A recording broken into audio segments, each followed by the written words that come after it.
Oh.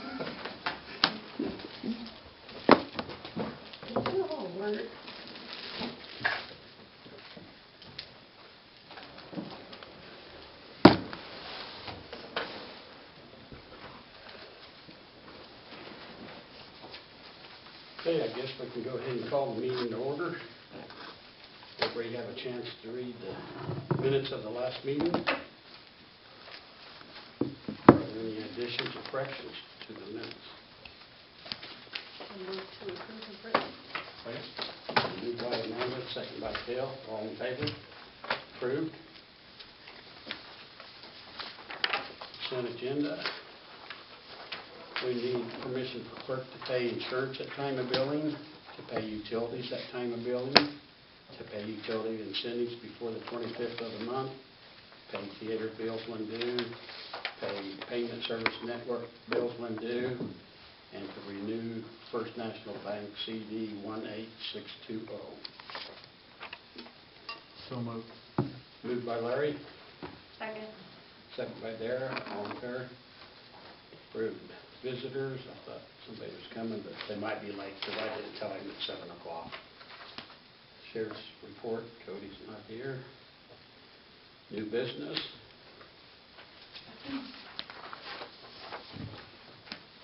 So these three things that are on the agenda, the procurement policy, the fair housing policy, and the code of conduct, these are all things that need to be passed for the grant. We have to have these in place. All three of these. Yeah, oh, I'm sorry, Scott. Let me give you this packet. What's that? These are the ones that you can sign. But we need individual motions on each of the items.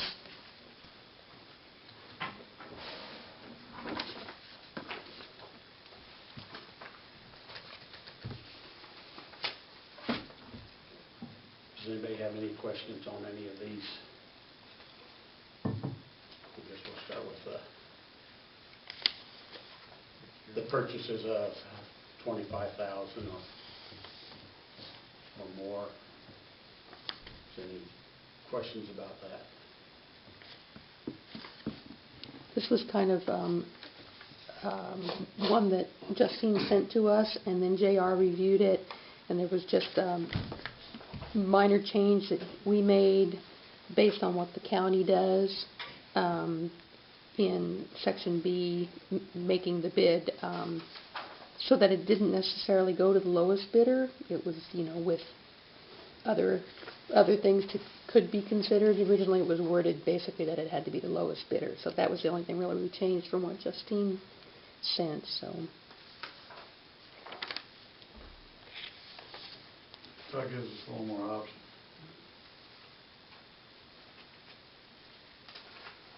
Yeah, because not always the lowest bidder is the right one to take. So do I hear a motion to approve it? Had you looked these over, Lauren? Or did you? I have not seen them before. Oh, okay. Right now.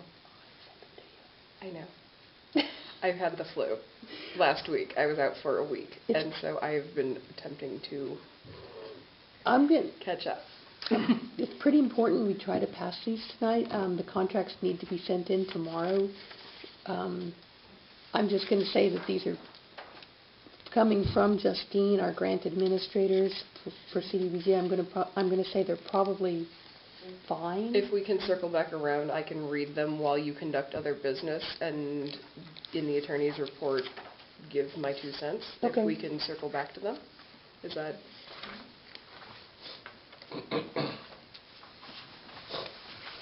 So we'll just set these aside for a little bit.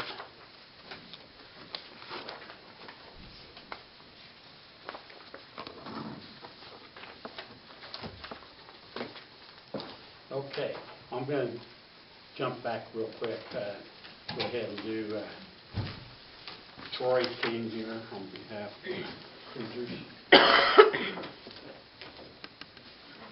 How's it going, everybody? You good? Yep, I'm just here for the Cheyenne County Cruisers, just to, I guess, communicate and whatnot. Our Saturday in the Park Car Show will be the 9th of May this year, and so I need to, I guess, reserve reserve the park for the day. We're not doing anything at night before like we usually do, so we're just a day of the night.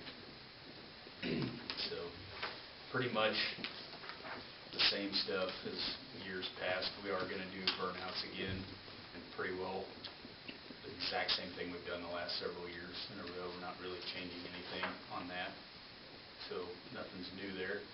I did have one new thing I want to suggest, and I suppose I need your guys' permission to do it, but to change things up for parking this year a little bit, I'd kind of like to park the motorcycles inside the band shell on the concrete sidewalk on the circle in there, where it's handicap accessible. You can actually ride in and out. So thought that'd be a nice change for this year. We usually only get somewhere between 10 to 12 bikes, so they'd all fit in there on the sidewalk nice. And we never use the structure for anything for the show. So this was an idea to try to get people to go in and out of there too at the same time. So it's an idea. I think it's kind of excited to see and hear, I guess, motorcycles running inside there. I think that'd be kind of cool, but just one new idea I got this year. New oval track? Yeah, that'd be kind of neat. Well, I figured like in the past years, I don't think we've ever had more than 12 at a time, so it's not like we have issues getting them all in there. So where it's all wheelchair accessible, it'd be nice and easy to go up on the sidewalk over by the concrete flag and just along there and around the corner and down in and go around the circle and park in a line, I guess, or in a circle, and when it's over, everybody can just file out in order. So that's one thing new that we've never done before that I'd kind of like to try. Other than that, it's all the same stuff. So we've got that reserved, don't we, anyway? Well, That you need to fill out the paperwork and sign it, is all, so. And we're working on the new ones tonight, the new forms to fill out, so we Okay. can just hold off, but it is written on the calendar. Okay, cool. I guess we'll just, Riley can let you know or something, and you can swing by and just sign the paperwork, because we are, like she said, revisiting our park, all of our agreements on different things, so we'll just let you know then. All right. Still got parking bikes when you do that.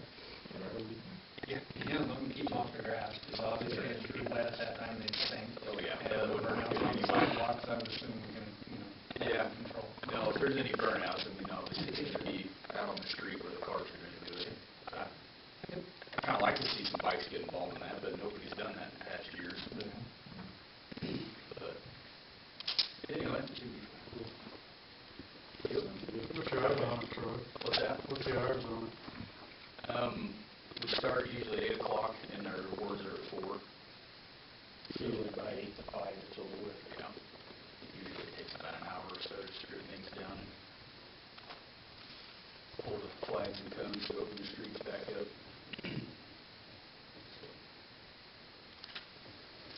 Everybody okay with that? Yep. Yeah, okay. Very good, thanks, Ray. You bet. Thanks, guys. Thanks, Troy. Yep. See y'all. Yeah. Okay, we'll go back and let Cody give his report.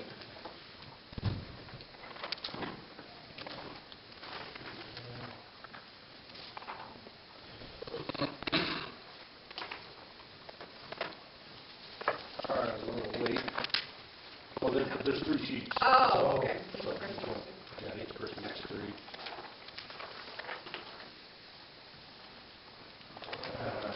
Presentation over human trafficking at the school, and trying to be 2 places at the same time.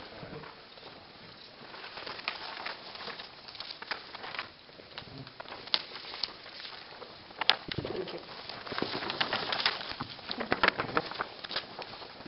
One for you. As you've seen in the report, again, I did comparative numbers so you know where you guys said there's 25 things that happened in what we call the Bird City Zone, 15 in the Wheeler, 88 that was county, and 129 that were the city of St. Francis. And when I say city, it includes stuff that we would have normally done as the sheriff's office as well, like the bin inspections and stuff like that. It gets categorized to that zip code because that's or this area, because that's where it actually happened. So, we're still trying to fill the one position. There's one position open at the sheriff's office. Hopefully getting that in will give us even more coverage than what we have now. We got Sean back from the academy. So that bolstered our numbers quite a bit, having one more. So we've been in school zones a lot more than what we have in the past, being that we have these extra members, the sheriff's office. I'm looking forward to getting another one hired and really seeing how that's going to fit in and where that's going to put us into what we can cover and everything. But I think we're managing the coverage okay right now as far as time spent in town. Where we get bogged down is on investigations and taking the caseload and trying to spread that. It'd be nice to have one more person that was out there doing things. There's things that still have to be prioritized instead of just take care of them as the call comes in and says, hey, this is going on. We'll get 2 or 3 calls at the same time, and we have to prioritize what we're going to do, when we're going to call it quits on this call and say, okay, we'll finish that tomorrow, and let's put that off so we can go to the next call, and vice versa. It'd be kind of nice when we get that other person that maybe we could start handling things as they come and see things all the way to completion without having to stop and go say, well, I at least need to make contact with this reporting party or this person here, and go forth. So I think that help on the timeliness of getting stuff done, having another person. We worked with JR on a couple of issues. I think we did everything we could. Just trying to learn and get into the scope of doing ordinance enforcement is it's been a little bit of a learning curve, which we thought it would be, but it's kind of a learning curve, and but I think we're catching on and doing good. Trying to do the best we can on that. That's about all I really have in our report for this time. If you guys have any questions or any concerns you want to express to me? Anybody have any questions for Cody?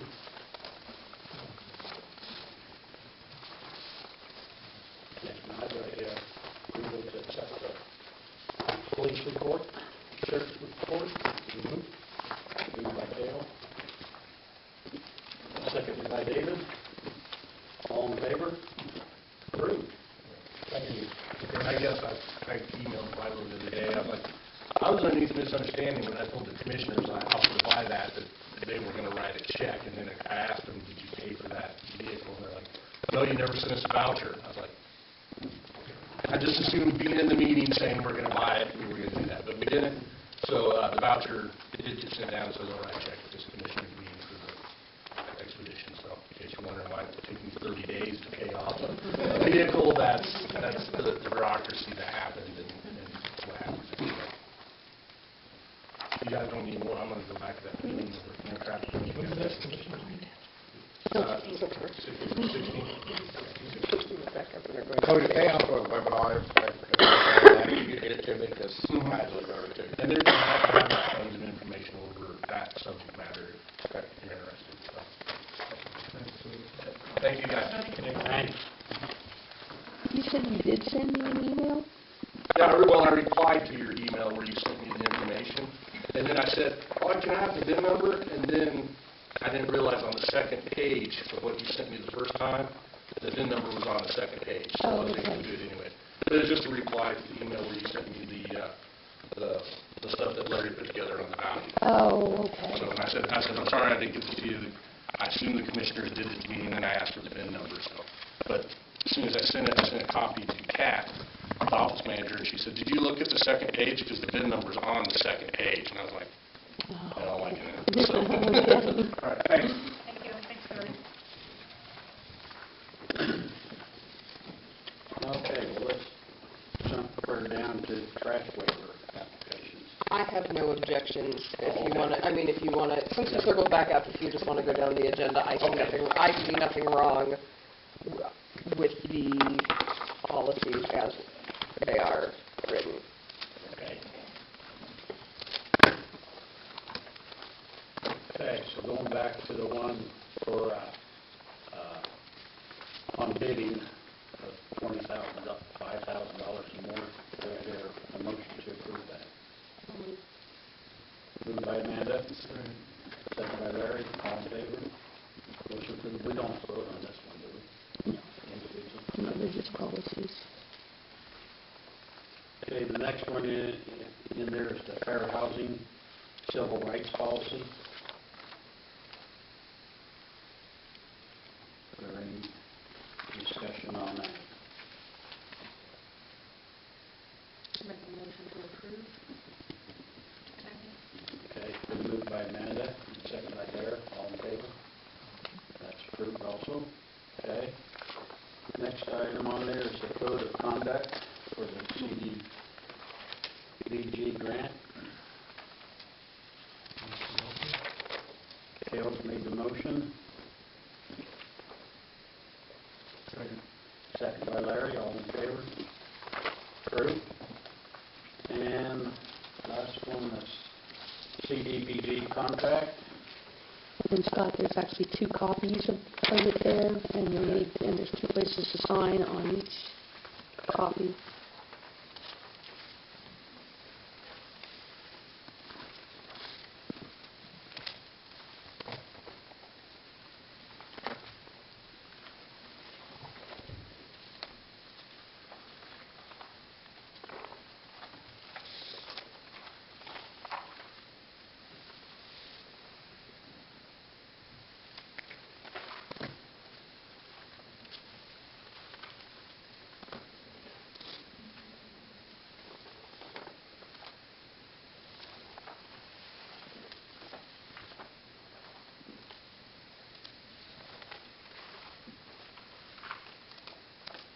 Do I hear a motion to approve the CDBG contract? Is everybody still trying to read it? No, I didn't print that one off because it was many pages long, but it was sent out. Yeah.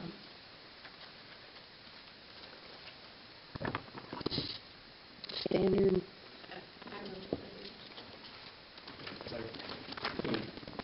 Moved by Darren, second by David. Or is it Kale? Okay, Kale. All in favor? Aye. Approved. Okay, the Piper Sandler Financial Advisory Service Agreement. And this is for the bonds, for the folks that are going to help us with our bond issue.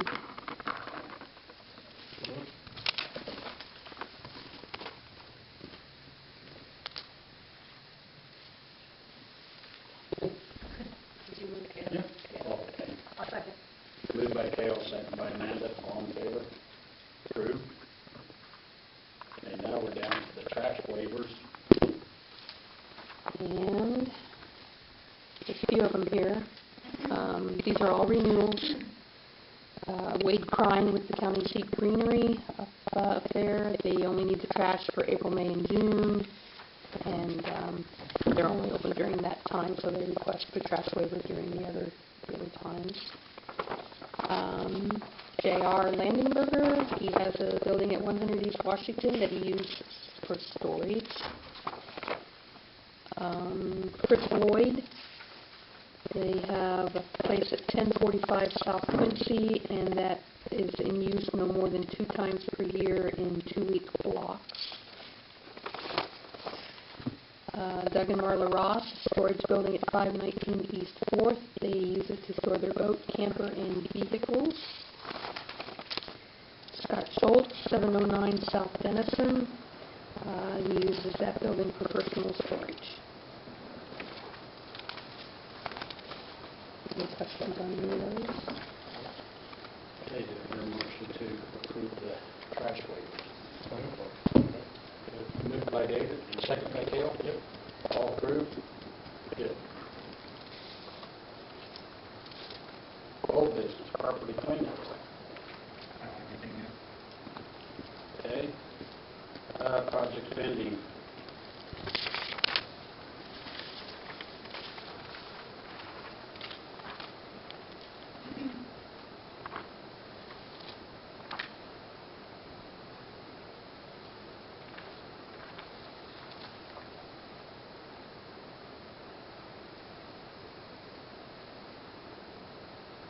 Did we ever get anything back about out.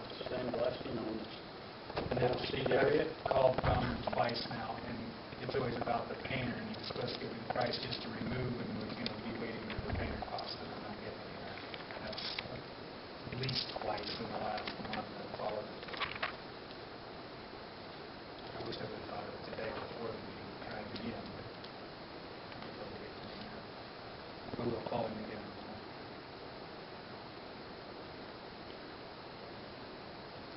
Are you guys wanting us to apply for grants for those internet hotspots? My plan is to show Cody how to write a grant and make her our grant writer if I can. Oh, yeah.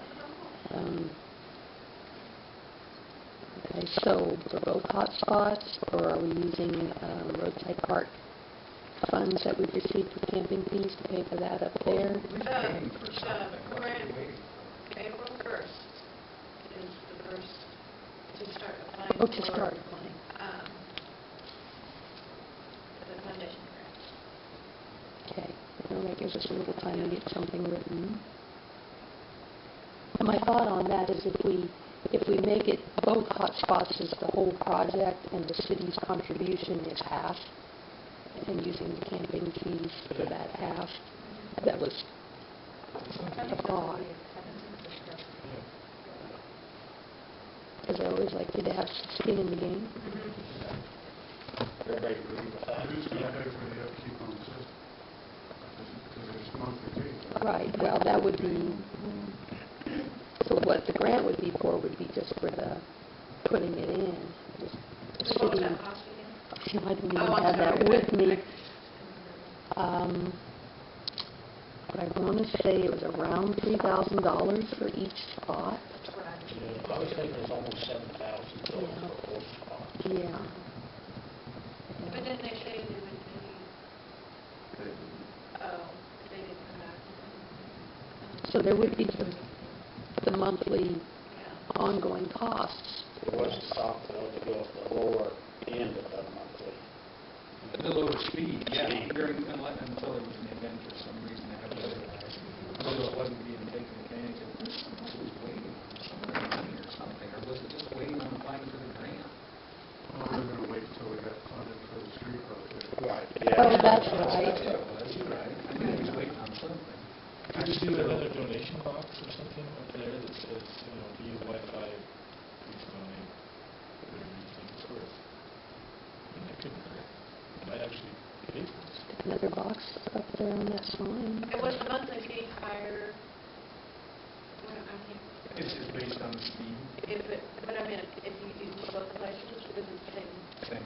You Okay. have either two services or one. Okay, They were, okay. and that was asked when they was here, and they were just saying this is a fixed price of speed. Each location is independent. And then Unless we talked do one about- spot now. And we talked about the necessity of the one down here, that one up there being far more important. I think is what the discussion was, and this one being that we actually run a hotspot kind of at the pool already. But, I mean, I know that Did we open a can of worms with it? I think so, too.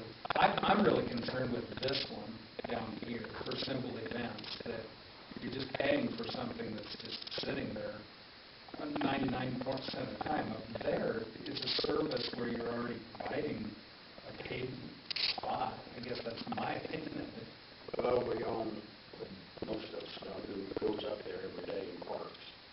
And I don't know if he uses it, but I was gonna call you and I forgot about it. There's a car that probably took his spot because he was in a different spot. Pulls up there behind those bushes back in there where you basically never see him until you go up there and circle. There was a car in there the other day. It wasn't his pickup. But again, that goes back to the speed, because the library has that, the reason we get some late night hanging out down there is because they have wide open, streamable speed. I don't think that's something you want to have over that far. Not usable, but not better than what you get at your house. I don't know why it would ever need to do that here.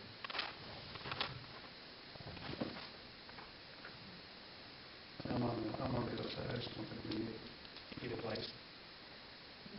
I don't think you're gonna, get enough people to use it to even justify the extra expense the city's gonna have to come up with.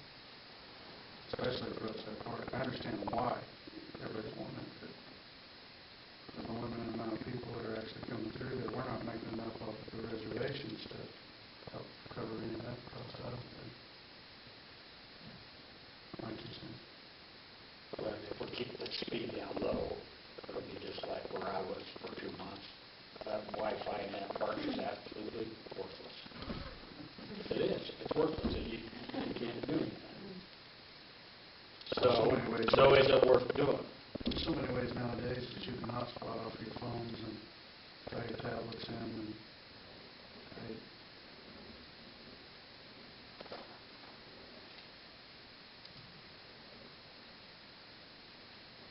But it's not gonna make or break what we're doing.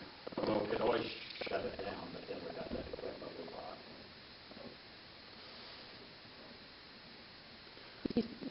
April 1st is the first date to be able to apply.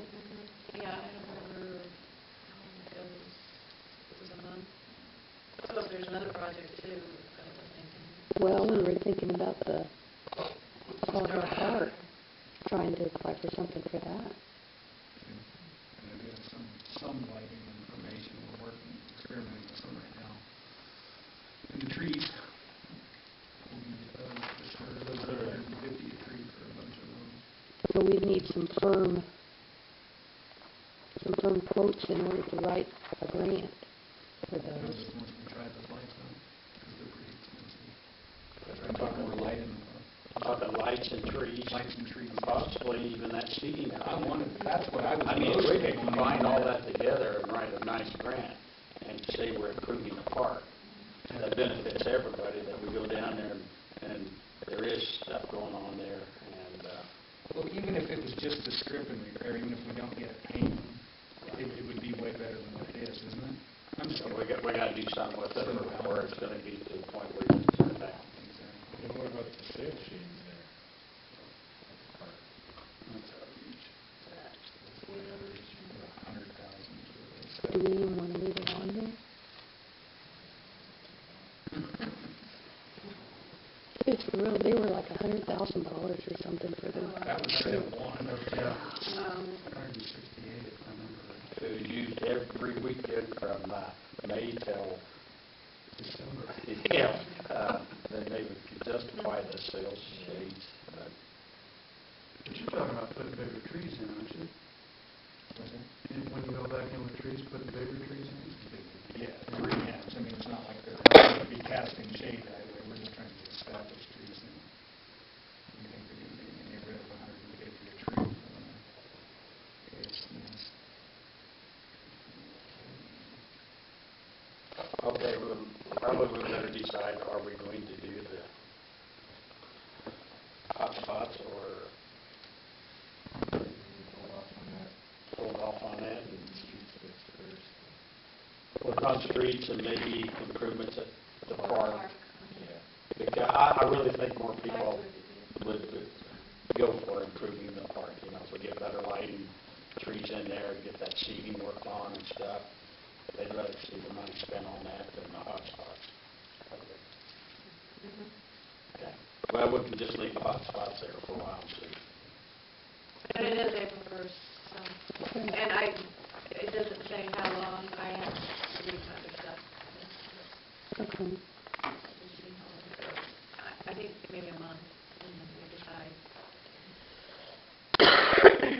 you're talking about for the foundation. Mm-hmm. So I think on the park deal, we're going to look at Hanson. Maybe both. You can do both, Yeah, because it probably Because be. it's a lot more money. right.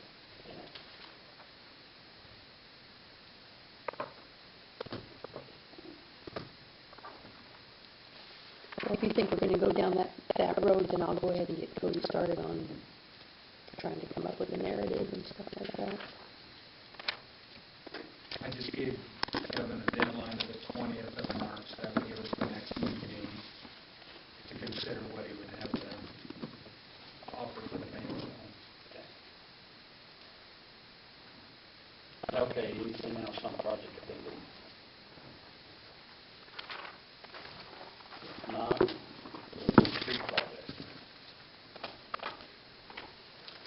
anything we need to be doing there? Any more? Do you have anything? Well, just the bond stuff, if you were going to talk about it today. Yeah, so I just went and talked to Mike since we started on, with Mike on all the bond stuff and where we're at. And we've only got two basic things involved with moving forward for the next project and for this one. Obviously, the sales tax was voted on. That's our funding. It's $157,000 a year, right? Last meeting, we was talking about the bonds, the term, and that kind of thing. Well, the bond company has put out a projection of 20 years on that, and, you know, with the given interest at that time, and that's what we want to go with, is we want to be able to issue further bonds. If we do the 20 years, just like they have at the interest rate they have, it's about $52,000 to $55,000. It varies a little bit in the middle of the term to retire the $850,000 in bonds that we're going to have issued this time. So we would have enough income if we say the 1% is how we're funding it for approximately 2 more cycles, which we definitely need 2 more cycles, whether we do it through CDBG or direct payment with the city. So everything that's lined out is just the way we should want to do it to keep funding forward. What we would do in the next year or 2 years, if it takes 2 years to run the first cycle, is then get another issuing of bonds. So you just basically, we already have the authority to do that, and we have a way to pay for it. So you would just basically publish that you're going to be issuing bonds again, and then you can do that through the bond company. Do you have anything to add to that? No. Okay. Just checking. I don't know if you've been talking to Mike. I didn't want to. 55 you mentioned, that's an annual. What's that? The 55 It is is. annual. Yes. Yeah. So it's about 1/3 of what we're Yeah. looking to generate there. So as far as the bond goes, I know Lila was looking for an answer to do that. After reviewing that, early payment's not really a great option for that. You pay a lot of the interest up front on these things. It's actually quite cheap in the middle and the center of the payments. You've already paid a tremendous amount of that interest up front. So early payment is possible, but it doesn't really do anything for you. In fact, the interest is below standard inflation after a given period of time, the first 8 or 10 years, which is the earliest you can pay it off anyway. Not that that doesn't sound good to pay debt early and stuff, but mathematically, it doesn't look like it really works out that great. So I'm not sure that's an important part of the big picture. What is being able to issue bonds going forward. And what they said for the 20 years, that's what we can do with that. So I would strongly suggest we go with what they provided to us on the 20-year term with the payments associated. Everybody in agreement with that? Isn't there something else we're going to have to do before we can qualify or reapply for another grant? Actually, no, because what they did on this application to get the CDBG funding, it only half funded, but they cleared all of the streets, which was $2.4 million. So all we do is the issuance of bonds and whatever it takes at the grant writing, but the actual streets, we're approved way beyond what we're going to do as qualifying streets. Does that include Sunny Hill? Nope, that never will qualify. That was the extra step, if I remember right. So we don't have to do the LMI survey again? What's that? We don't have to do that? Oh, we will. I'm sorry. That, because this one we were just getting under the wire. I forgot about the other one. Yes, we will have to redo that thing. We were kind of just quickly getting this one in while we still had a valid LMI. That's what it is. Yeah, you're right. So there was one more step Yeah. in there. And that was so much fun the first time. Now, they need to go ahead and pass that to go with the bond, though, right? On those terms? Yes. Yeah. Yes. Do you know what the rate was, or is possibly? So it's kind of weird. I think it's actually close to 2%, but because they end up getting paid a premium, you actually get paid more than what bonds you're issuing by about $8,000, the way it's projected right now. I didn't see where the fix was. I was just looking at the interest payments back. He was the one that came up with that 2%. It's really low. It's right around 2 or 2.25, right? That's what, I talked to Kevin Cowan today. He called to help with the special assessments that we're also going to talk about on the curb and gutter, but that's what he said. He's projecting it'll probably be around 2%. And we'll make that payment annually, or make it monthly? Biannually is when it's due. Okay. Yeah. Any further discussion? Not, is there a motion to go with the project? Moved by Cale. Second by Amanda, all in favor? Approved.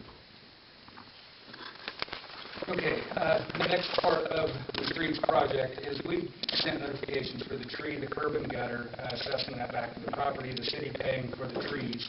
However, I guess this is more for Scott and Ava. At our last meeting, we discussed getting another correspondence out to all the people being affected, whether they had a tree or not, or whether they actually have a curb and gutter or not, to follow up. Because essentially the first letter said, we're applying for a grant. If we do this, you'll be paying this. Now, you will be, and the city will be doing these things. Lila talked to the bond company today, and they said that we could put the curb and gutter in as part of the bond. Lila and I discussed that a little further, and we both recall that the discussion at the meeting here was the city would pay for that, and then it would be assessed to the property, paid back on an annual basis over 7 years. The letter said up to 7 years. The people at the bond company thought it was best to just do it at 7 years. If they want to finance it, it's 7 years. Keep them all on the same terms. So either they pay it up front or 7 years, regardless of the amount. So we are waiting to get, did you get the form letter back on that? No, he said as soon as we decided tonight if it was going to be funded by bonds or not, I'm supposed to call him tomorrow and he'll send me a form letter that we can use to notify people of the, they would have 30 days if they wanted to just go ahead and pay it right up front. They'd have 30 days to do so, and if they don't respond, then it's assessed to their taxes and they can move forward with helping me determine the amounts and all of that stuff. Making sure we stay in compliance with state statutes. And this letter will take a little bit of, I want to make sure the wording of it is correct. It's pretty obvious to me in some cases there's going to be more curb and gutter than what we're telling them they are required to remove. Because if you skip one and there's 3 on each side of it, and there's only one good one, it's only going to make sense from a construction standpoint to do it. But I can't really go out there and mark red curbs that are in perfectly good condition. But when they go to pour this, it'll do, they'll go through. It'll actually be less to replace that than it would be to leave it. You follow what I'm saying? So I want to just put it in the wording. There may or may not be more or less done than what it's done, but this is the cost you'll be paying for the curb and gutter. And reiterate that the trees is on the city. In reference to putting the curb and gutter on the bond, which I don't think we should do, the dollar value of that is about $38,000 on this first step. So that's what we'd be looking at, using out of capital improvements to put the trees up. Trees is totally different. This is just curb and gutter. And as soon as we get these letters out, I want to inform them we will be marking the curb and gutter and the trees. I don't want to do that before they get a letter, is what I'm getting at. And then we'll get the bids on the trees, so we can read those things out. And when we discussed that curb and gutter before, and if basically decided that they would like it, that's always been, it's up to the homeowner. Yes, absolutely. We passed a resolution on that last year. So I guess the only question is whether we want to use bond money to pay for the curb and gutter, which I don't see any reason to tie that into the bond at that dollar value. Does everybody agree with not using bond money? And the other suggestion that Kevin Cowan made was we had put in our letters last year that it would be 4% interest. His recommendation was to make the interest the same as what the bonds are. It just seems like the appropriate thing to do. So when we send the letters out, it'll say that it will be at the rate, at the bond rate, whatever that is, and then people can call me and I'll let them know what we're projecting it probably will be, and I can give them an idea what it'll be, but it That was his recommendation, is to not do the 4%. So just, if you guys agree with that. Agreement? Okay. Is that it on the street project? I think so. So we're not doing the bond, right? Right. Not the bonds on the street, not the curb and gutter. I don't think so unless there's any questions. I think we've got our steps pretty much in place, getting these letters out so we can get the trees down. Those are the city's primary work, and then engineering, we're still working on an environmental study, which means optics, pixel, trees. What's your gut feeling on timing on all this? I just want our trees out of the way because then it's kind of all the timeline becomes on Miller Associates. Getting bids and things in place. I don't have a good feel for it. We've never done a street project like this with Miller Associates or anything this large. But we're capped at, is it 2 years? To get this first project done? I think you, actually, I think we can go up to 3. I don't remember. I thought it was 2. It is 2. Yeah. Yeah, 'cause it could be up to 3 years on application, and you could still be in the same street now. So yeah, that's right, it's 2 to complete. I'm concerned whether that's, to me, there's no way it gets finished this fall.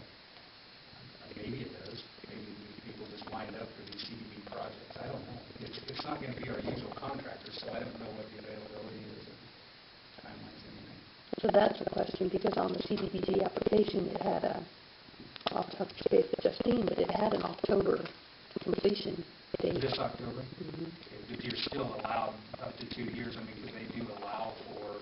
We have to make application and make an exception to our, I would assume that gets done as soon as you know it's not a doable deadline as of October. Of course, you want it done in the first year, but I guess once that becomes obvious, that's important to get that. yeah. Yeah, it seems obvious to me it won't be doable, but again, I don't know. These contractors are probably completely different people than what we used to working with, who we use currently, so maybe they're just waiting the wings. I don't know.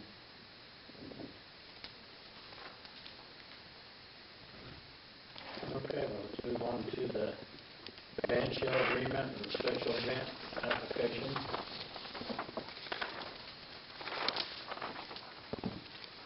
I added the verbiage about being able to cancel 6 weeks notice, and that was the only change I made on the band shell application from the last time we talked about it. And on the special events, well, and then there's some verbiage down at the bottom, kind of same kind of thing that we do, the guidelines that we use for the LED sign. And then, so those are the only changes on that. And then on the special events application, I added to obtain the written consent of each business.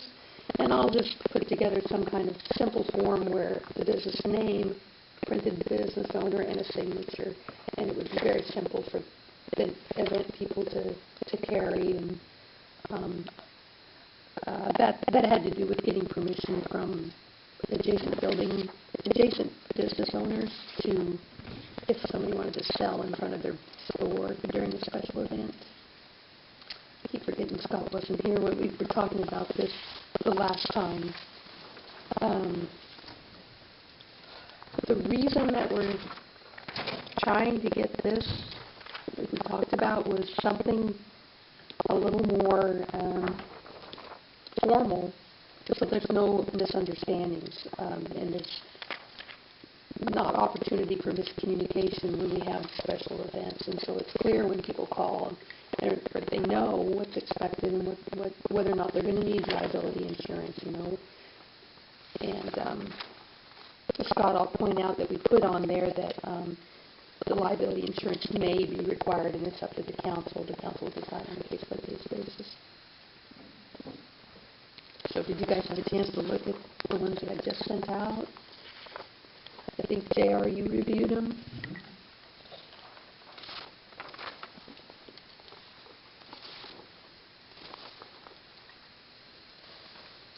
And one thing I was going to ask. It's always been Sawhill Park / band shell, and all of the special events that we currently have had have wanted the band shell.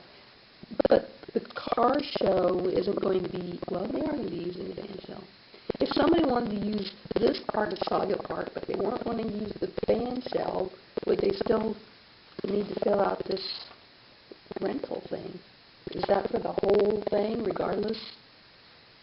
The Sawhill Park is only that part. Right. It's not behind the courthouse. Right, so if they're using this one, then this doesn't apply. But if they're using that part at all, this would apply. I just want to make sure I was understanding that. Okay. We do have, I'll just, as I'm talking about this, the alumni, I talked to Jennifer Dankenberg, yeah? That other organization that wants to do the Taste of Cheyenne County, they're not really part of alumni. So they will be coming to the next meeting to talk about what they would like to do. If we approve this tonight, I'll give this to Karen Maurer for her to fill out. But it's not part of the alumni, so it's a separate thing. The Alumni Association, I've got their band shell, the old... So you still need somebody to come? So that's up to you guys. They're just doing a beer garden and a concert. But if we approve this tonight, I think they have a meeting on Tuesday. We might as well have them fill this out. And I talked to Jennifer about it and offered to come to the meeting if they needed me to kind of explain these. If you guys... I think it's Wednesday. Is it Wednesday? Yeah, it is, the 11th, yeah. I got a dumb question, maybe. It's not so much this year, but like last year, the one that we had an event in the park. You used the band shell and you had a beer garden. Is that going to be $75 for use of the rental, plus $100 for special event application?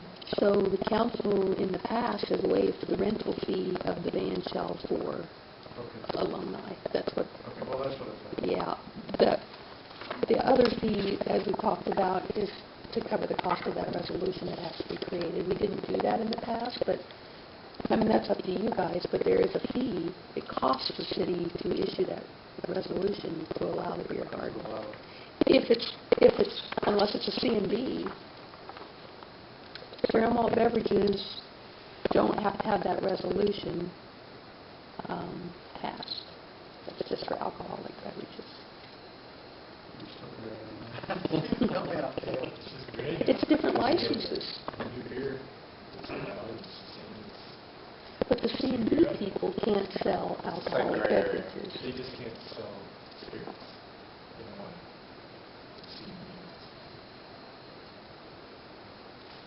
to. And it depends on what the people that are doing it. If you did it last year and you did a C&B license, you wouldn't have needed the resolution, right? Right, but I'm not allowed to have a C&B license because I already have a liquor license. That's the rub right there. Yes. But we don't control that. That's up to the state. And then I'll also point out that the special event permit fee for the stereo malt beverages, that was in our city code. It has been for... In the past, the council has even waived that for alumni. So, and these are all things that you guys, that's once you get the application, you look it over, then you decide what you're going to waive and what you're not. And whether or not they need their liability insurance. So Corey's probably going to have to come back in to basically waive the fees of the park, not what it always had. What do you mean, come back in? Corey, because we did. To ask for waiving the fee. Oh, so...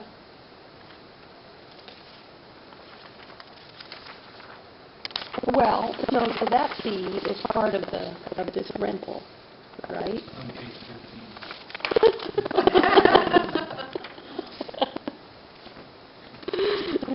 It got a little longer now. So basically, if it's alumni, if it's a car show, if it's a motorcycle rally, we've been waiving the fee, right? Mhm. And you guys, and that's what I also put in there, is you've always waived vendor fees if it's a special event. You know, generally in our ordinances, we have vendor fees if somebody's going to be selling stuff, but, so I just put it in there that vendor fees would be waived, because that seems to make sense, and that's what you've always done, so that's why it's in there.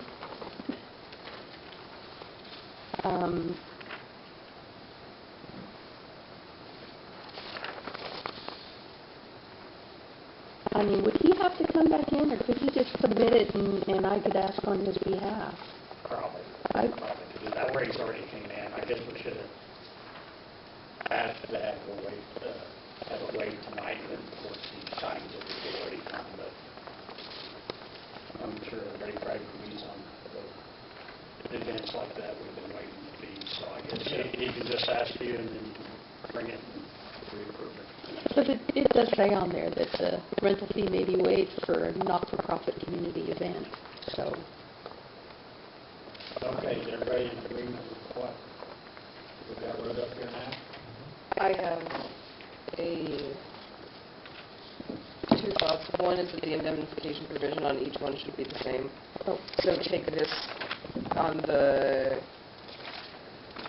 special events application and put it under A, where applicant lessee. It's just different verbiage, and I think it should be the same on both.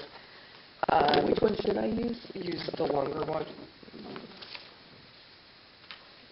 If you'll use this one. And then I would suggest putting indemnify and between to and hold on the first line. By signing this application, the applicants for a special event permit agree to indemnify and hold the City of St. Francis and its employees, and then I would also add and agents harmless for any and all claims, lawsuits, liability, including attorney's fees, costs allegedly arising out of loss. I would just add indemnify and hold harmless, indemnify and hold the city harmless. The difference being, if something happens at the event, if they hold you harmless, they can't sue you for it. If they agree to indemnify you, that means if somebody else who is attending their event sues you, the person who is hosting the event has to step in and indemnify you. So I would have indemnify and hold harmless as part of it. And then employees and agents, as employee is defined as very, very specifically, and none of the council or the mayor, I don't know if you are, I don't think you are, Scott, an employee, and so I would also suggest employees and agents for the City of St. Francis, since I don't think the council falls under employee status. And so that is their,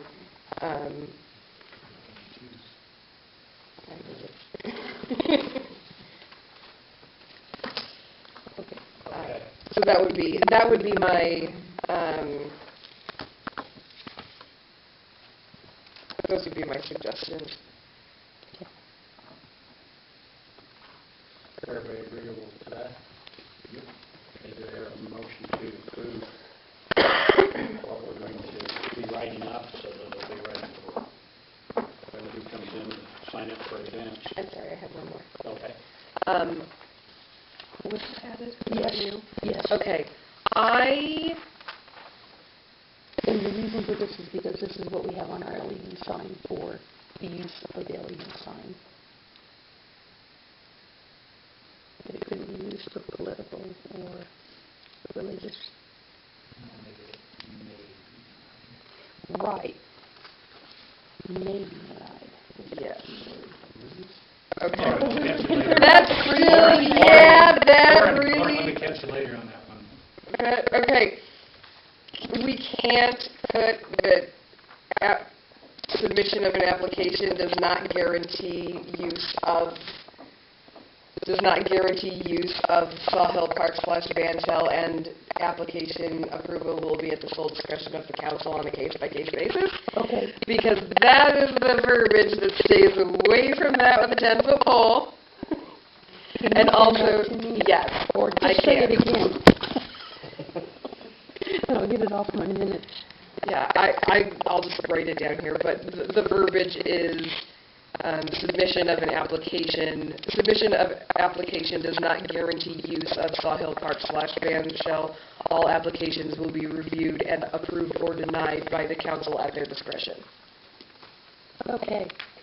So that He is. was trying to figure that Yeah. out. So he could say no. Yeah, We were, yeah, yeah. that's, We wondered about that. and I'm like, let's not. See, I told you Lauren would question that. Yeah, so I'll just write it down and then, perfect, yeah. Or I'll just email it to you real fast. That's even better. Yeah. All right. Okay, now is everybody agreed we'll start making those changes? Okay. We need a motion to approve what we're going to have on both of these, the Payne Shell agreement and special event. Moved by Dave, second by Cale. All in favor? Aye. Okay.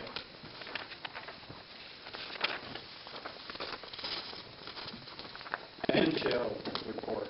So Larry, do you I think I mean, should go to the Keller meeting Wednesday? What's Do that? you think I should go to the meeting Wednesday? Are you going to be going to the meeting? I don't think, I'm not sure if I can make it back in time. I'll go. I'll go. Yeah, earliest I'm probably gonna be able to get here is probably 7, and I think they set it for 6:30. Sure. So, I'm gonna try to come in at least on the tail end to try to tie up some loose ends with it and stuff, but I cannot get there by 6:30. So, I want to just clarify, they are going to need liability insurance because they're having alcohol, correct? Okay. I'll let them know that.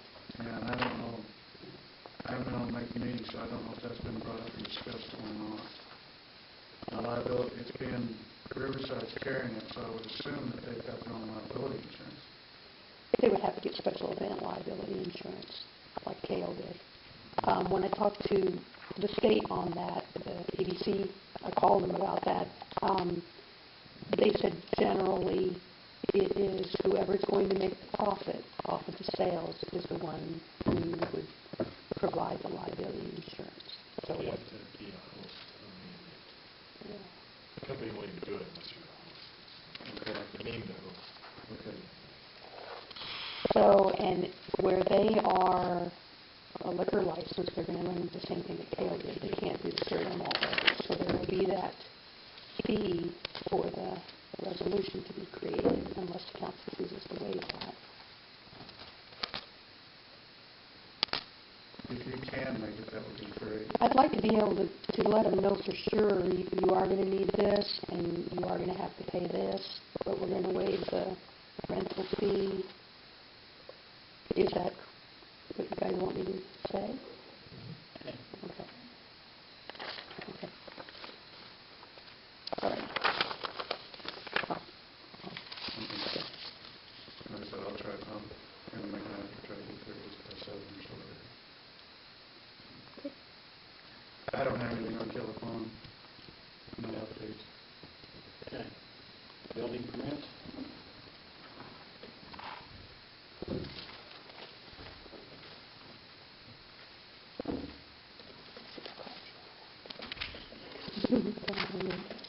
She's not going to. No, not even a little. I was looking at it, it's like, this is really close to running. Because if you didn't, well, here's the deal, because if you deny it based on that, then that is, I mean, But, well, on the LED sign, that was something that came from, where did we get those regulations? The state, I think. Not, Yeah, there was a state legitimate, Yeah. no religious or political stuff could ever be put on that sign. yeah. Yeah. That's- I guess I over the state. that's on state property. No? It's partially regulated because it's within view of state right-of-way. However, it is not part of their regulation. It is simply, I don't remember where it came from. It's from the sign company or something. Because Mhm. it's Yep. a community sign. But it said no political it said no political or religious advertising on the sign. Mhm. That is none.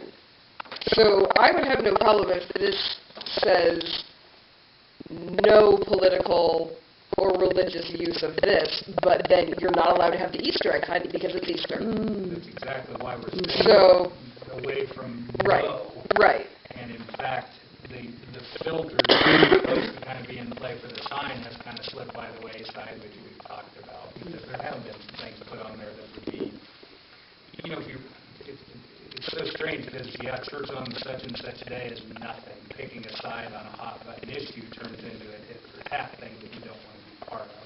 That's really what we're trying to avoid. It's not anything against, you know, this is just common sense. Right. Keep it from being the controversial. It takes one place person to ruin it for everybody. Well, exactly. Yeah. You know, something else everybody agrees on is great when the opposing view all of a sudden, because they got theirs up, they have their right to get theirs up. That's what we was trying to avoid. Yeah. I mean, I think that if you were going to say, you know, it may not be used for political or religious. It's not, we're going to discriminate. It's not, you can do it for this, but not for this. I wouldn't have, you know, it wouldn't raise a concern for me. It's just, these types of things are not permitted at this location. Do it elsewhere, but it doesn't matter whether you're religious or not.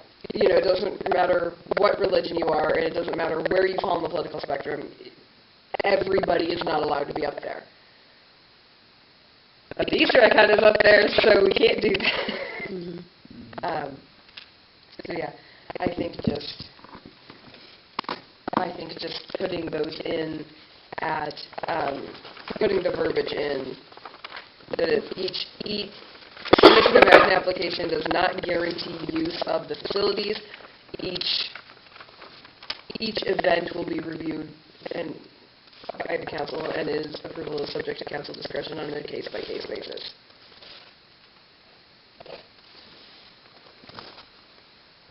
And then if we're not going to do it, we will either not articulate a reason, or we will articulate a non-violation of the First Amendment. Reason. Mention that. Yeah. That's what I was trying to do by May. What the attempt in doing that on that or the sign is during the warning flag. If you're trying to do something controversial, that's the wrong place. Doesn't say we will not be able to, it says we may not be able to. So I don't know. I guess what that does is that puts the council in the position when we have something that's applied for there, is to be really clear on whether it has the potential of being that, because now we're not stating that that's the case. Somebody comes in and wants to understand why they can't have it, then you're kind of stuck explaining it, I guess. I don't know. It's a touchy subject. I don't know the best way to handle it. We were just trying to figure out a way to make the verbiage match the sign, because we dealt with this actually with some controversy when we put that up there, because we had some people want to put some things on it. I don't know how many was here, but there was attempts at having things put on there that were not appropriate. And so that's kind of why we went down the road of putting something in writing on that. But we filtered that pretty much through the office. And so we, right here. Weighed carefully. Okay, do I hear a motion to accept the 2 building permits and the 3 chicken permits? Moved by Larry, second by Derek, all in favor? Approved. Superintendent report. I don't have too much. I did get a message back from Kevin Bauman just a few minutes ago. I sent him a text because I communicated with him quite a few times. He said he would have me the pricing for the takedown of that thing tomorrow. I've heard this before. I just hope we get it. Terry Dobbs is the one who would do the repairing and painting. So if you happen to catch Helen, or can relay, we really would like the price for repair and paint on that thing. But anyway, he did answer me back right away. I'm going to go to Wichita tomorrow. I'll be back late Wednesday. That's for the Sunflower's, I guess, gathering thing. It's a conference just on how the power supply is for Sunflower, where it's going, where the market's going, so I'll be attending that. It's just from 7:30 Wednesday morning to noon that day. The water read system that I asked for authorization to purchase for the city was $17,000.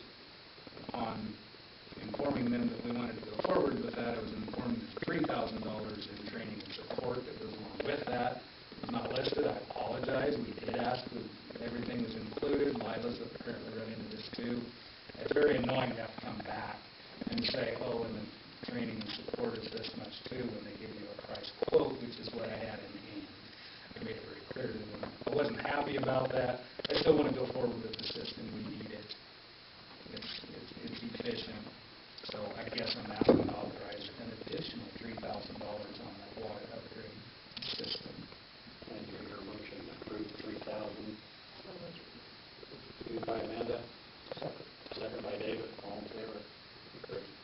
So up on Felzine Street, up behind the ASCS office, Felzine Street's the furthest south and west dirt road or street that the city has.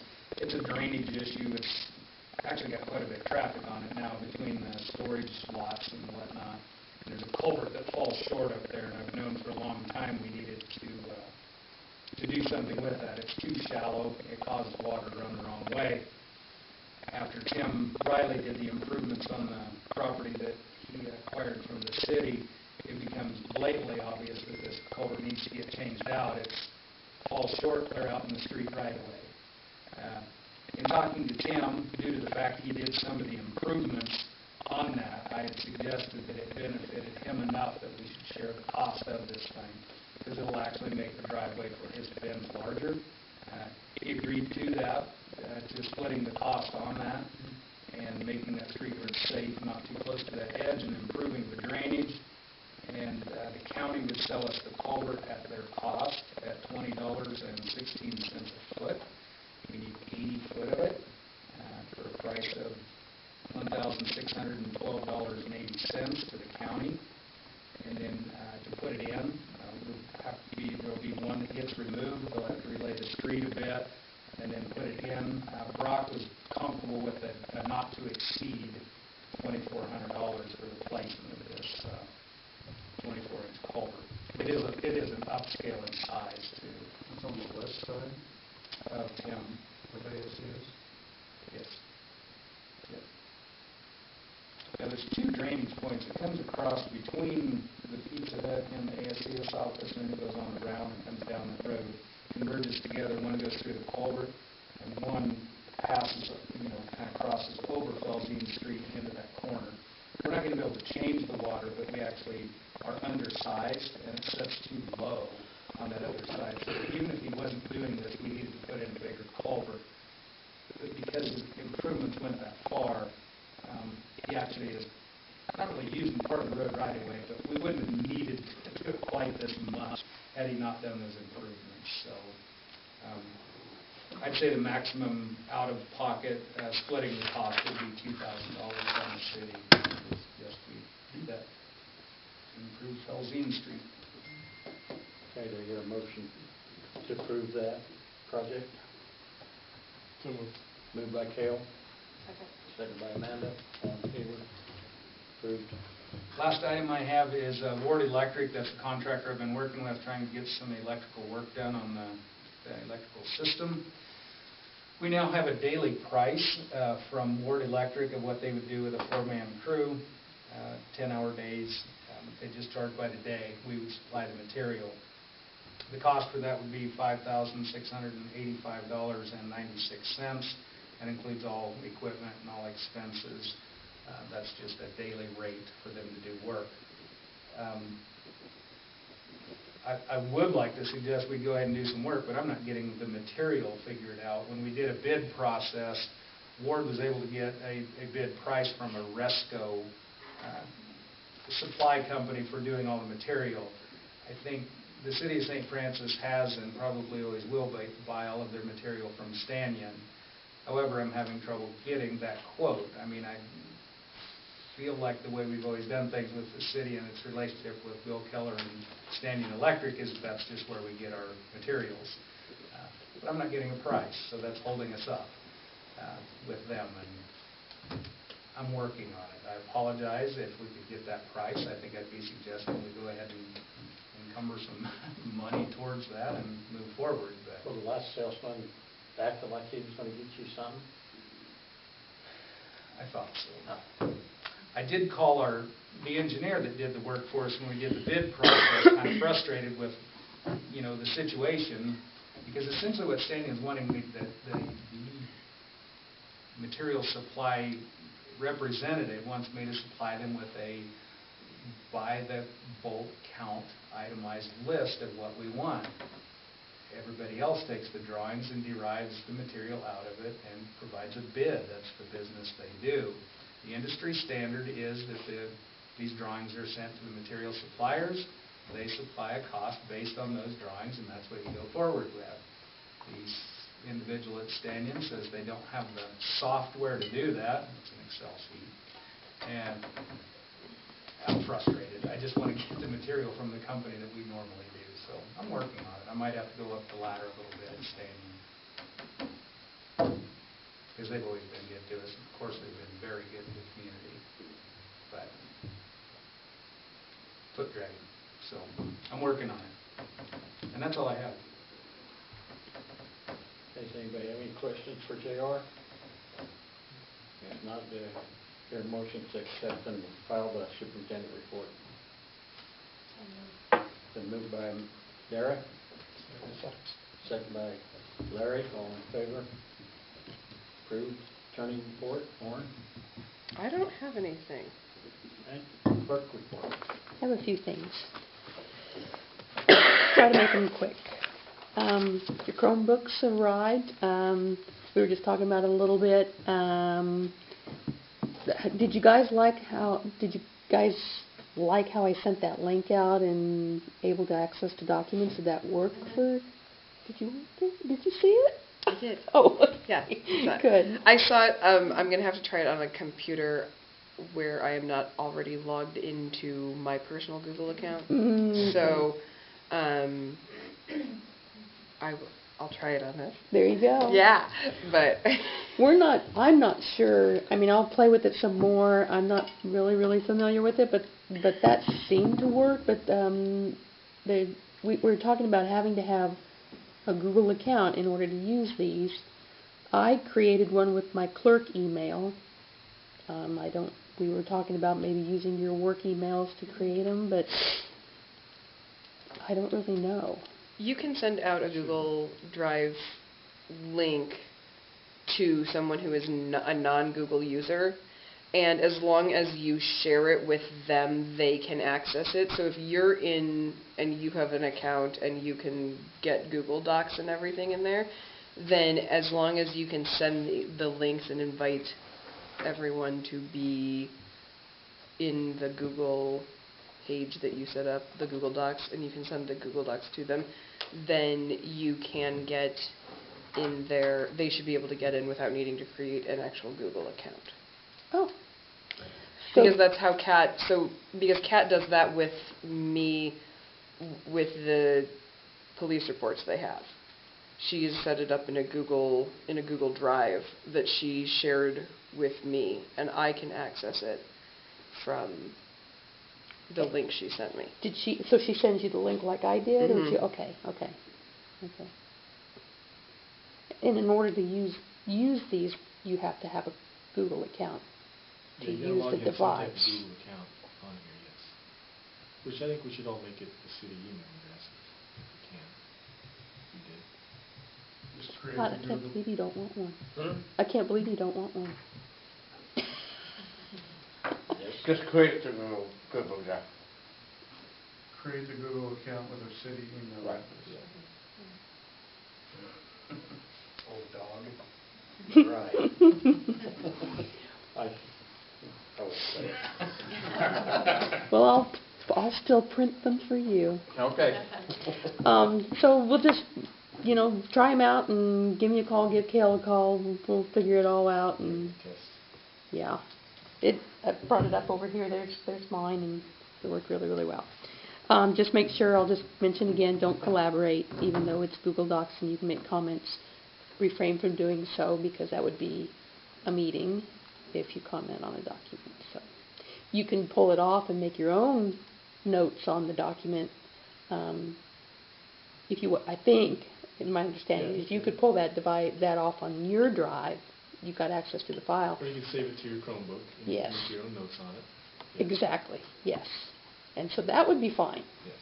Okay. Tomorrow, there's that webinar. Is that, I'm sorry, may I clarify, is that to the council? So like, if I would have gone on to this in the Google Drive instead of here tonight, and I would have submitted language or done something, is that, because you and I go email back and forth generally. It's just the council that cannot. That's legal Right? advice. Right. Yeah, that's not a fine. meeting. We Right. three can do all kinds of things. You get more than 3 of these That's- people communicating. Yes. That's court. That's what I was. Yeah. Yeah. Open meeting. That's what I But was that wanting. would be okay. That's what I was wanting to clarify. I was like, 'cause Yeah. Yeah. okay. I was like, I think I can. I think you can. Yeah. I just don't think they can. Yeah. Okay. So, on the coronavirus thing, I don't know if you noticed, I put some stuff out on the website that came from KDHE. It seems reasonable to me that that's where people should go for accurate information, is the CDC or KDHE sites. So that's out on our website. There's just that webinar tomorrow that I'll be attending. I think David said you were going to attend, just to get more information. But I did talk to the county health department. If you want them to come to the meeting on the 23rd and answer questions, they said they would do that. If you What's want their them to. plan? Because that's who should be part of it. Well, and I was just going to make a comment about that, because I got with Ryan Murray. There's all these steps through emergency management for all kinds of things, be it fire, tornado, epidemic, and there's a chain of events and a chain of command, and it all starts at the emergency manager, even though it's a health issue, and each one of the, I guess, spokes of the wheel has their own responsibilities.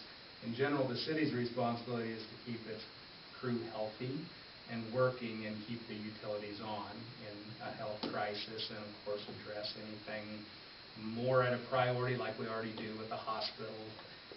But yeah, ours on this is a little bit more of just doing what we do, maintaining.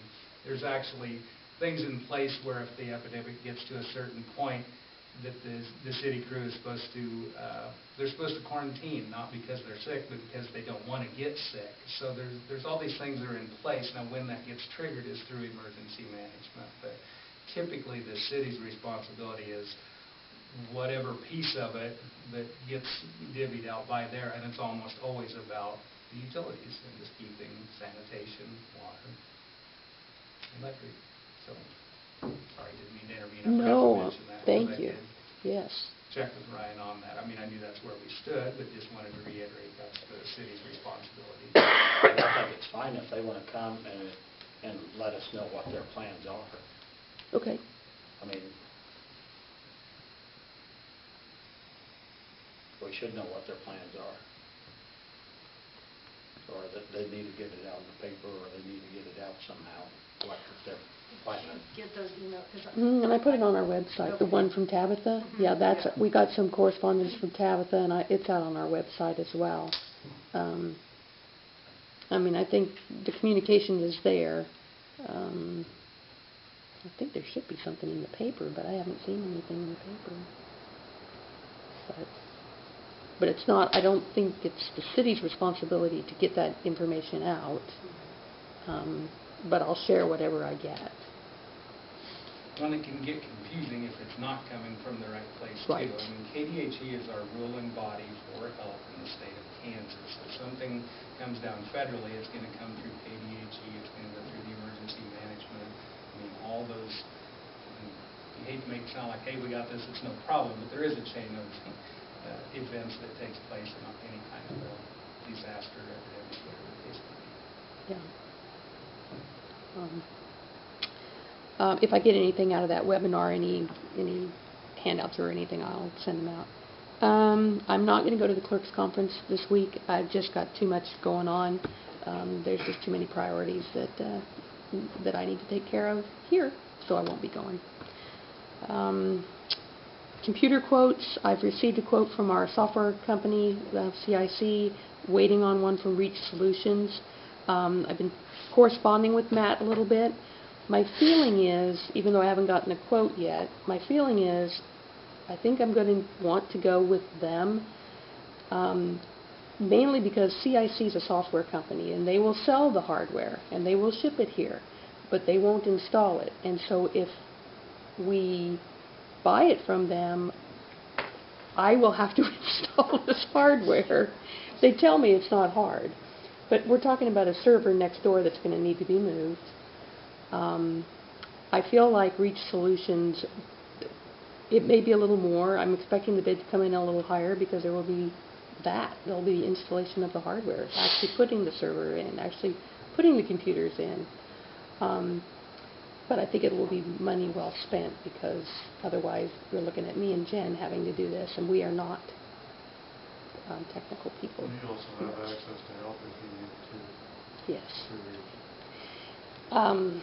But I haven't gotten a quote from them yet, so hopefully I'll have all this to bring to you at the next meeting so we can get moving on that, because it's really a priority. I have asked CIC to provide a disaster recovery quote as well. That's on our projects pending. I think it's important that we have a disaster recovery plan so that we can operate remotely if we had to. And they do have a server farm where you lease. They do a backup every night of your server and everything that's on it. All of our files will be there. They'll do a nightly backup, and then it's accessible remotely if something were to happen, tornado or anything, or something like this. Just if we couldn't come into the office because of being quarantined, we could still work from home. So I've asked for a quote for that as well. The only other thing I have is, see if I can explain it. Do you guys recall when we talked about pledging a couple of years ago, and we had to move some money out of First National Bank, or out of Bank West over to First National Bank because Bank West no longer does pledging? See if I can. I'll back up a little bit. So all public funds that are deposited in the banks have to be secured. FDIC insures up to $250,000 of interest-bearing funds and up to $250,000 of non-interest-bearing funds. And then after that point, the traditional way to insure those funds are by pledged securities. And that's what F&B Bank has done and still does. Bank West went a different direction. A few years ago, they don't do pledging any longer, and what they use is something called an insured cash sweep. And what that is, the way the process works is there's two accounts, and you have your primary account where you write your checks, and then the secondary account is if this goes over $250,000, the excess goes into this other account, and it goes out to other member banks so that it's always under that $250,000 limit, and it's somewhere else. We have been able to, what we've been doing for the last couple of years is keeping it like it is, which is basically we have one interest-bearing account and one non-interest-bearing account, and then we were managing the funds ourselves, moving money out if we were going to go over the limit. In January, we got a distribution that put us over the limit, and we didn't know it, and so we were underinsured for a while. Well, that's a red mark on our audit and a red mark on the bank, and it was 3 days that we were underinsured. So it's not a huge deal. We fixed it as soon as we saw it, but we need to do something different. We can't. Plus, half of our money is sitting there not earning any interest at all. That's $250,000. Sometimes it's that much, sometimes it's less, but it's not earning any interest at all. So with all of that said, here's our options. F&B Bank has said that they will pledge sufficient securities regardless of how much money we deposit into their bank. So they will pledge the securities. It's no hassle, is what I would call it, no hassle banking. Or we can go with BankWest and use the insured cash sweep process that they have. The negative to that is there is work involved for us in the office in order to use that process. We have to initiate the transfers. We have to monitor our accounts and initiate the transfers when we see something's going to need to happen. We don't know how much work that really involves. I talked to Heidi up at the hospital. It's a significant amount of work for her, but I think they have a whole lot more going in and out than we do into the bank accounts, just by virtue of what they do at the hospital.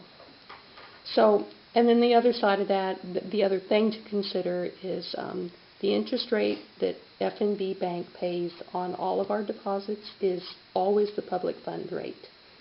They always pay whatever you see on the pooled money investment board. Whatever that rate is, that's what they pay. And BankWest won't match that.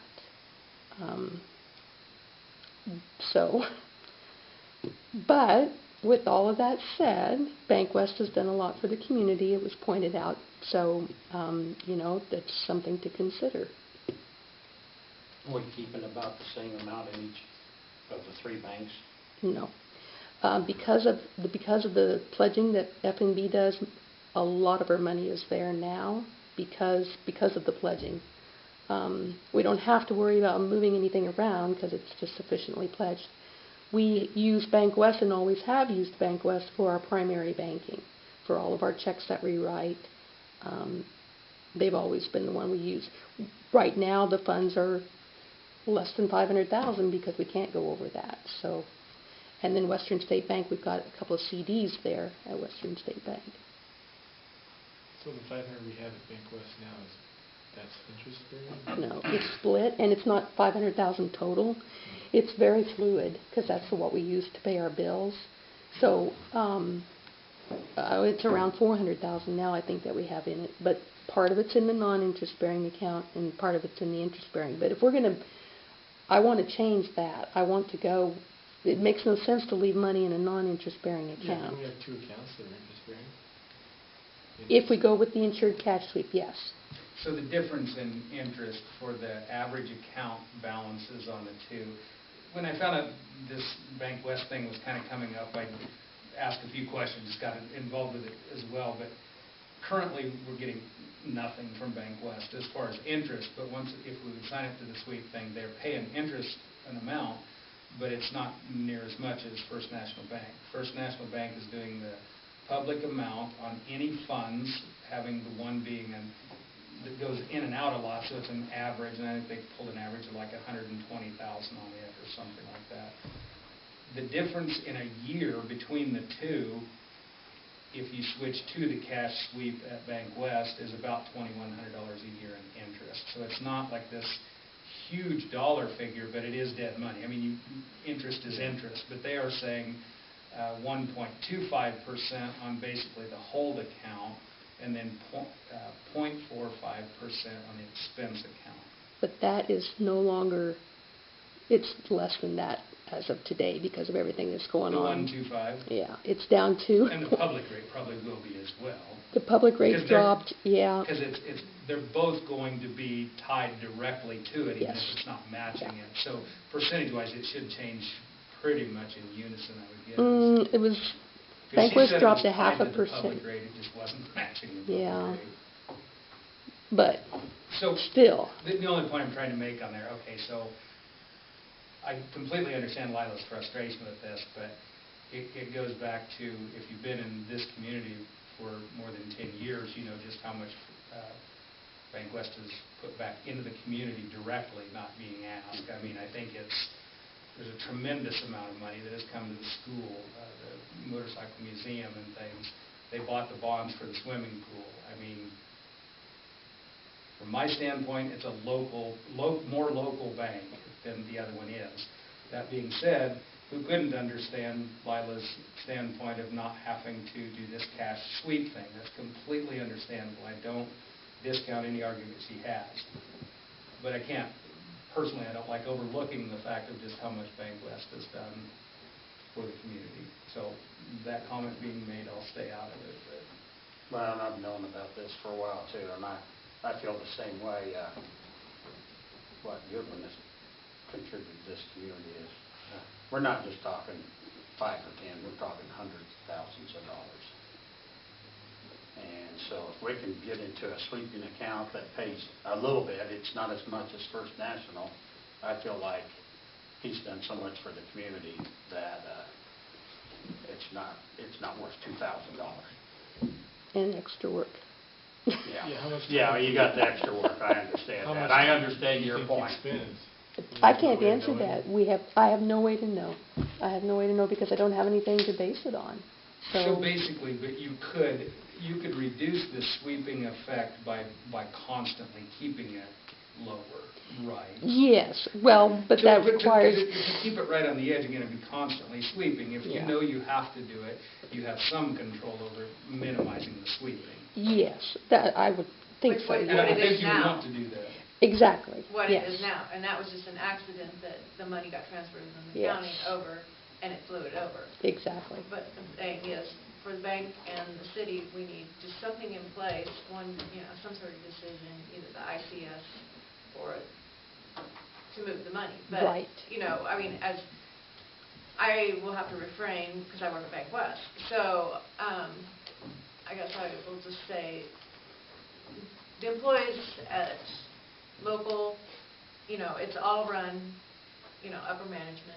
Who makes the decisions on what they pay on interest, how they run the accounts, and that type of thing. We take it all personal here. We're part of the community. We want to, keep customers, make everybody happy, everything's beautiful, that type of thing. But that's just us there too. And so, we try to be part of the community. And we can't answer for our boss all the time on things, but this is the way he... Is there a way to set like a notification if the account hits that mark? So I think they do It's have, checked, yeah, they do have somebody over there that is watching it Mhm. along with us. And then if they see it get to that point, then they will call us, and then we need to initiate the transfer. So So, it's like an online initiation of the transfer? You know? It gets done, the transfer over there. You just have to okay it? well, it was more than just having, it's not a verbal okay. There's a form or Form, something, yeah. that has to It has be. to be initiated. It's probably not a huge amount of time involved, but I just don't have any idea. But I know, the county uses the hospital, uses Yeah. the school, I don't know to what extent anymore, because like I say, all that is handled over there at Goodland. But, the city of Goodland, They use they it. use it. Yeah, there's a lot of places that So do So- use we it. got, what'd you call it? We got flagged or something for not being insured for 3 days? Yeah, so we will on our Yeah, audit yeah. report. So what's that mean? What are they gonna do to us? Slap your hand. Put us in Yeah. jail? It just that If it was slap on a- the hand again. Because you're but- not, the FDIC. But it Yeah, happens, but it happens. We're not insured. I think it was more of an issue for the bank than it is for us, was the impression I got from Oh, okay. the bank. Because unfortunately, it was at the very end of the month, so the month-end reports showed the funds were in process of being moved, because as soon as we found out, we moved $100,000 out of there so we wouldn't be over. What happened was we got our January distribution, but we didn't get notification that the distribution was coming. We always used to get a notification a week in advance, and we didn't. And I wasn't watching for it, and it hit, and I didn't realize it had hit the bank, and there it was, $200 and some thousand extra in that account, and it put us over. It only put us over by about $16,000, but it doesn't matter if you're over, you're over. Yeah.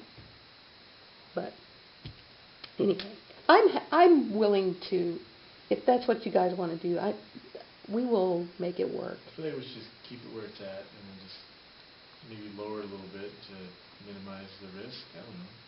Do you think that's I don't think we should leave it like it is. I think if we're going to stay with Bank West, I think we need to do this insured cash sweep. Yeah, Well, but you have what I to meant. enroll it in the Oh. That's cash what I sweep, meant. yes. Yeah, do the cash sweep thing and then, You want to make that a motion? yeah, I'll make a motion to do that. Okay, do I hear a second? I'll second. And a second by David. All in favor? Okay, let's try that route. I abstain. Yeah, with, And like Lila and I talked about, if it turns into something that's really cumbersome down the road, if there's Yeah, a we can reason, always- we can- that we can violation, always- it can always be revisited. Exactly, It's yeah. not- I hate to give the implication I'm trying to make your job tougher than it No, needs to be, with my no. opinion, any more than anybody else does, but if it does become cumbersome, I would think it can be revisited. yeah. And we appreciate the fact that you're letting us know what happened and what's going on and stuff, because, yeah, we get that red flag, and we don't like to see too many of those. I They always give us 2 or 3 anyway. Right. I don't like to see those at all. But, If that's all we get, that's not so bad. Okay, then I will get moving on that. Right now, our funds they're fine. We're way below in each different account, but I'll get on this so we can start at least earning some interest. And that's all I have. okay, do I hear a motion to accept and file the clerk report? So moved. Moved by Amanda. Second by Cale. All in favor? Approved. Okay, council comments. David? Is there anything? Whenever we went into an executive session on the hotel property up there, back before I was even sworn in and I was a guest, you remember what I'm talking about? We were talking about all the details involved with that. Well, having gone to my first CCDC meeting, I get the impression they're wanting us to tell them exactly what we're wanting. Does that make sense? If we're wanting it to be specifically for this purpose. If it is for this purpose, how many rooms? They're wanting us to lay it out in detail. Sense of direction. Sense of direction. Sense of direction. I think that'd be pretty easy to summarize. Just a motel only, specific to the size of the community, utilizing that property, and that can't, I mean, you don't want to speak in too much detail, you just want to nail it down to a motel, and, There's some of that out there already, you know,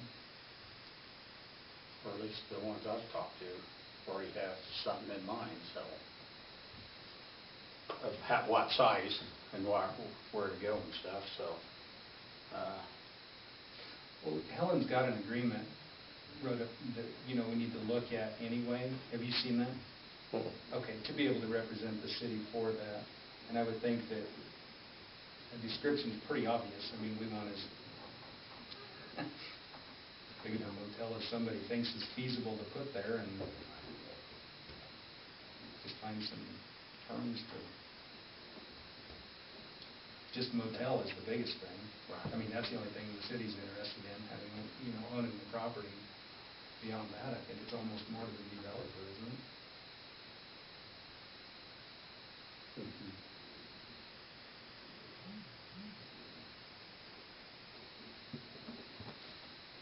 I will give Helen on what she has as far as that agreement, for sure. I mean, I need to anyway. Okay. Because she'll be the one actually doing the legwork on it. She needs the one that is the one that needs to be comfortable with what our criteria would be. If that's okay with council. Okay, Cale. The movie maybe coming here? Gonna be shot here, right? I was gonna bring that up now. Okay, anyway. I don't know, I thought maybe Cody had mentioned, since Cale brought it up on this, with Netflix, wanting to come in here and shoot something. I talked to a guy on Friday. I know he spent a lot of time with Cody, but they wanted to shoot something here, and they was going up to the hospital. They wanted to know if they could use or Cody suggested that they could use maybe the old police station over here for part of their scene that they'll Yeah. do, and then up to the hospital, and I don't know where all they're going, but just that, 2 guys were here Friday, I think, wasn't it? There's a Three gal- of them? there's a Three gal guys, in yeah. too, yeah. And They hung out at the coffee shop that night for a while, and we talked to them a little more, and they're looking for certain houses that have certain character that they want to shoot in, maybe even other businesses they want to shoot in. They talked about starting shooting in May, and that, what was the other thing? Once the movie's completed, they thought they could maybe do the premiere type thing at our theater, and for the community, just play it here, and I want to know if they could do that. What kind of movie is it? It's supposed to be a tragedy. Yeah.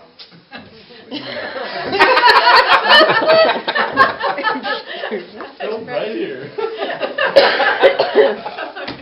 Yeah, drama, tragedy, something, I don't know. They wouldn't go into any details, that's all I know. Well, he gave me an idea what it was gonna be about, so I probably better not say anything. Is it Goodland too? But see, Goodland had one of these a few years ago. They had somebody come in and film a deal in Goodland. And what was that one called? Good. Goodland. Now, what was that about, I mean? A tragedy. Murder. Yeah. Murder. Because they filmed out of the Empire, Yeah. Yeah, They did come over here and film Yeah. some of it out of the Empire, yeah. and Johnny Woodcox is a movie star. yeah, he is. Oh, boy. But anyway, there's been some people in town, Interesting. so. Yeah, they're looking for certain vehicles, and they found one of the vehicles they want to shoot with, an old pickup, a brown pickup or somebody's. What else are they looking for? Well, they didn't knock on my door, so I must not have the right Must not type of be your house. vehicles or houses, yeah.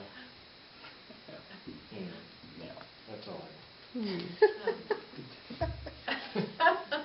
Amanda, I don't have anything. there, No, I don't. Larry? Okay, I don't have anything either, so, okay, well, let's stop here and review the bills.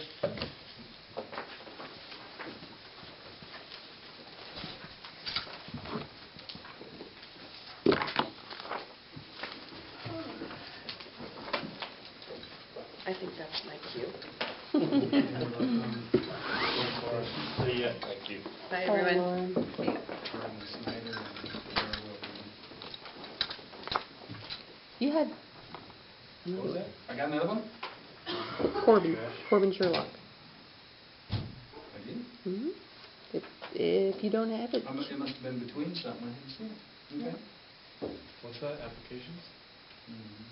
Mhm. How many people are you looking for? Seriously? Two? And who'd you say? You got applications from? Gordon Snyder and J.R. Wilson and Corbin Sherlock.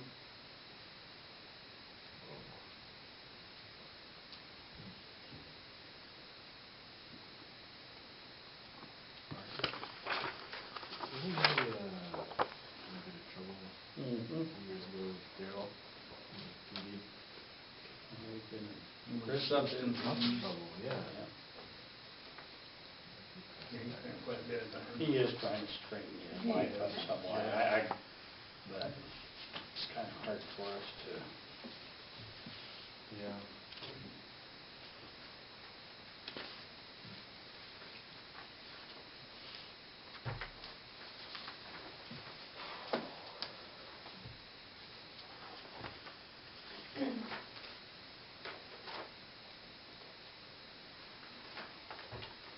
Do we know what Sunflower was last year, or Prairie Land? Last year? Yeah, last year this month. I haven't made the comparison beyond the first quarter. I'll sure keep track of it. Surely it was, I'll wait a couple months, as long as that's sufficient for you, and Yeah. come back with that. yeah. Remind me, Lila, maybe we'll do it in June, that way it's 42. the halfway mark. Once we have all the June billing in. I feel like it was always in the 60s at least. Or close to that. Especially in January. We're in a weird winter though, too. This is Yeah. not, I mean, it could be a tremendous swing just in load. You gotta take that into account as well. Yeah. Which I do, because I'll get a per kilowatt cost when I do the analysis. Time clock plus software? That's the payroll software? That's Lila's loan. Oh, Lila, I was thinking, on this thing with Reach, don't we already have a contract with them? That was with the police That was department. with police. Yeah. Why don't we just do it with Reach, because they're local, right? Well, we don't need an ongoing contract with them. No, but why do we need to, I guess, shop around, I guess? I feel like- Because I always thought we should get bids for Well- anything that's high dollar. Is it that high dollar though? Oh, yes.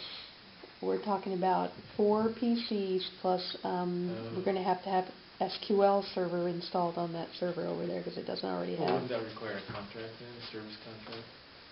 not to install it. No, but you're buying 4 servers, wouldn't we want some type of contract on to maintain them? I don't think there's any maintenance that needs to be done on them.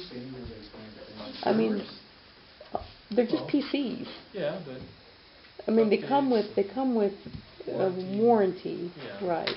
I would say on a case, if we needed them, we could pay them. I don't see a $350 a month use in City Hall. We've never had computer support. If we needed it, I could see hiring them to do something. Because the backup that they did over there, that's gonna be part of this disaster recovery. But I would like to probably consider them for the, to get the computers and install them and migrate some of the data. And then CIC is going to have to be involved because they're going to have to do the software migration of their product. But it's going to be a little bit expensive, like 5, 6 grand, 10 grand? probably around 10 for everything. SQL's pretty expensive. Yeah, it is. And that's required for our software to run. But when I get the quotes, I'll bring them in to you guys. But it's something that we have to do. What are the credit balance refunds? So those are, like, for instance, the really huge one there for Neitzel. He would always pay a set amount on his account, like $400 every month. He would just pay. And then if it was only $200, then that would carry over as a credit. So that's just excess money that was paid on those accounts that wasn't used for the utilities, and those accounts have been terminated for a long time. So we can't hold on to the money anymore. I think Jen has some kind of criteria that she uses for how long before a credit has to be paid out. The account has to have been terminated for a certain amount of time, and they can't have established utilities at any other location where the money could be applied to, and then it's paid out. Quick comment on the sensitivity with the sign and the band shell having to do with those things. I completely understand Lauren's thing. That's why I was trying to put it in small print and down there. But I will say this, it's much better for an individual to make a bad decision than a council. And what I would suggest we do, and I don't want to talk to Lauren about this, is let Lila and I, if somebody comes in and it's something controversial, tell them we don't think they're going to do that. If we can get them turned away then, I don't want somebody coming in a public setting and you denying something that then is violating that First Amendment right. That's why we was trying to get some really mushy wording in there so we don't have that. This is for the road, the sign on the highway. And the band shell, because you have to run somewhat the same rules. Well, we don't want to have a no religion of any kind thing at the band shell. People do church there and things like that. But you get into putting up little dead baby signs or, you know, the woman's choice thing. You know, you can really wade into a lot of crap on that stuff. And the attempt is not to make it complicated. It's to try to keep it out of the council's hands. Because once you make a decision as a council that would in any way infringe upon someone's rights, it puts the city in a bad situation. A city employee being too stupid to know the difference and saying, you know, oh, I don't think they're going to do that, is a much better way to handle it. And Lila and I went all through this. I didn't know Lauren was going to have a reaction to the writing, but the gist of it is to protect the city, the body, from making those decisions, if at all possible. So your objective is to keep it from getting into a public forum? Yeah, I don't want to have the right to life and the right to a choice thing, making it in here, and, you know, because you're going to get it to a point where you have to either allow everything or nothing. That's the bottom line of it, and everybody wants to play in extremes, and everybody's looking to get somebody on the hook. Well, they can't get me or Lila, but the city body voting on something, then you're putting the city's... Is this about someone Win. wanting to put something on the sign that says there's an event at the park or somewhere? You know what this is about? No, No. not at all. It has to do with religion sign like and this? political views and being on public property or something that is public property and wading into the free speech right. We would rather censor, bottom line. I Not really. don't see how we'd be violating anybody's civil liberties on a sign on the highway. It's like an If you, advertisement. okay, so here's your exact example, and this is I what would say struck no me. to everything. On the sign. Yeah, the sign. What is it? Is it right to life? The spaghetti feed is right to life. Yeah. So what's the opposing view? Can you Yeah. say no to them now that that one is up there? And I'm not saying whether you agree with one or the other, but that is an extreme political and religious position. Right, yeah. It is. That's it's the other advertising side of an the event spectrum. somewhere else, though, is what Exactly. you're saying. So, Yeah. and we was talking about the rules for the band shells. Like, oh, Right. well, we need to, do what we did up there. And I go driving by the sign, and that's on there. It's like, oh, wow. Because we normally would filter that in-house. Yeah. That's the way we used to do it, and it. But I let it through, and Yeah. that's what I told JR, I'll take responsibility for that, I'm the one that put it on. But her taking responsibility for making a mistake is so much easier than you making the Yeah. decision Yeah. as a body of saying, yes, you can put that up there, and then the opposing view coming in and saying, you let them, you're violating my rights. So that's why I'm trying to keep it away from here as much as possible. Yeah, I agree. I don't see that as a violation. Because if we get in that conversation as a body, you better be very careful. And I'm going to talk to Lauren about her legal advice to that effect, because freedom of speech is, it's used. It's not being dealt with as a right, it's being abused is what it is on those extreme views. So just understand that's what we're trying to do and how delicate that could be if it makes its way in here. Yep.